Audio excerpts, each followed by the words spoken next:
story that we think should be told.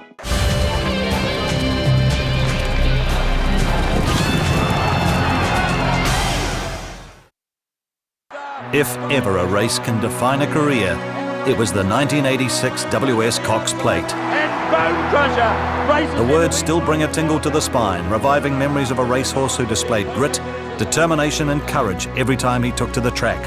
A horse that loved to win and that the racing public took to their hearts. That he ever took to the track was a minor miracle. As a yearling, he tore the skin off his shoulder while being prepared for the select sales in Waikato. If he had crushed the bone, he would never have raced. He also had another injury to his hind leg, but buyer Peter Mitchell wasn't deterred.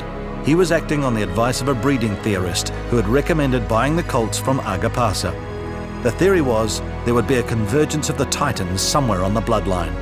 Mitchell paid $3,250 for the yearling that was quickly gelded and was aptly named Bonecrusher.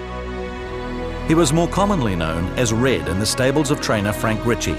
He won a couple of races in his 2-year-old season, but it was the win in the Eclipse Stakes which convinced Ritchie this horse had real potential. In front though, Bonecrusher switches to the outside, they're all over the place. On the inside, Bold Edition, Starboard just in front. Bonecrusher going hard after him, Starboard. Oh, Starboard, Bonecrusher, absolutely nothing. Bonecrusher was entered for the Bayer Classic later in the year. The race that we now know marks the start of the racing juggernaut over the next few months. But few people know that another drama almost cost him his life before that race. Ritchie used to work Bonecrusher at Sandspit in East Tamaki when the tide was right. However, one day Bonecrusher got his hind leg stuck in a hole as the tide started to come in. Fortunately, Red didn't panic and they rescued him, but it gave the team a real fright. There was another concern for Bonecrusher before the New Zealand Derby. For the first time, but not the last, Ritchie had to stand guard over his champion because of fears for his safety. Fortunately, Bonecrusher repaid that favour. Still in front, Flight Bijou now coming at him hard. Bonecrusher in front, Flight Bijou's closing. Bonecrusher running about, but he's still in front. Flight Bijou trying to pull him back. Bonecrusher in front and he's won the Derby. Second is Flight Bijou. Next behind them, Random Chance third. Field Answer was next. Gary Stewart was the regular jockey, and the Bonecrusher crew were on the ride of their lives. Australia was the next testing ground. He'd failed to impress on an earlier quick visit. Now the Australians were about to become converts as Bonecrusher claimed the Tancred Stakes. Look at Bonecrusher. Bonecrusher down the outside is coming home right over the top of them. Randon Raven, Bonecrusher won the Tancred. What a performance. The following week, it was the AJC Derby. And once again, the Ritchie crew had to provide round-the-clock surveillance on their rising champion. Further out, Bonecrusher taking an age to get going. Easter is going with him, and on the extreme outside, Handy Proverb. 150 out, Tierra Ristas the leader. They're coming from all directions. It's Bonecrusher, Handy Proverb and Drawn.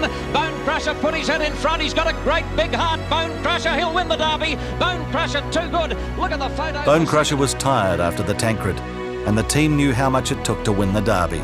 So it was time to go home and freshen for another spring raid across the ditch, this time in Melbourne. The first race was the Underwood Stakes at Caulfield. The odds reflected the growing popularity in Victoria of the horse that was everyone's favourite. The Caulfield Stakes was added to the trophy cabinet 2 weeks later, and then the build-up started for the Cox Plate. The anticipation in Melbourne was electrifying. He was even named Sporting Ambassador for New Zealand. Bonecrusher seemed invincible, but there was one threat on the horizon. Another New Zealand horse, Our Waverley Star from the O'Sullivan stable. An epic contest was expected, and the participants delivered what will forever be known as the race of the century. He races up to Our Waverley Star. 100 out. Bonecrusher, Our Waverley Star. Stride for stride. Nothing in it. Our Waverley Star, the round. Bonecrusher, the outside. And Bonecrusher races into equine immortality. It's hard to imagine the euphoria from that wonderful win could come crashing down within a few weeks. Bonecrusher was at the peak of his powers. Nothing could beat him on the track, and he was a strong contender to become the first Australasian horse to win the Japan Cup. Yet the visit to Tokyo almost killed Bonecrusher. He'd been galloping brilliantly in the lead up to the race, but then came down with a respiratory infection and couldn't run. Ritchie took Bonecrusher home and revived him enough for a return to Melbourne in the autumn of 1987. The race was the Australian Cup, and his main opponent was At Talac, the Melbourne Cup winner from just a few months before. Bonecrusher produced one of his greatest gut-busting runs. At 2 lengths in front, Bonecrusher in second, placing from Omar Redman. At the leader, Bonecrusher trying hard. At Bonecrusher going to him. A great struggle, he hit the lead. Either Bonecrusher or at nearly a dead heat. Maybe. It was Bonecrusher's race, and it was probably the last time he ran at his peak. The infection in the race against Ettalak flattened Red, and he wasn't fit enough to defend his Cox Plate crown.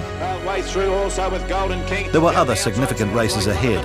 A final Group 1 in the Air New Zealand Stakes in February of 1988. Mariana sounds like fun. Bonecrusher stretching out after them, and Horlicks right through on the inside. Sounds like fun. Bonecrusher, and Bonecrusher got there. Photos. Horlicks second. Sounds like fun. Deriana the next one. And Bonecrusher made it back to Moonee Valley to become part of an historic New Zealand trifecta in the Cox Plate later that year, finishing third behind Poetic Prince and Horlicks. Bonecrusher raced on until retired at the end of '89. 44 starts, produced 18 wins, 9 of them in Group 1 races, many from seemingly impossible positions. His popularity with the public never wavered in retirement, as Bonecrusher was regularly called upon for parades and to lead out the field for classic races, often forgetting he was supposed to be retired. This was a champion who knew how to thrill race crowds and whose lasting memory will always be for his will to win.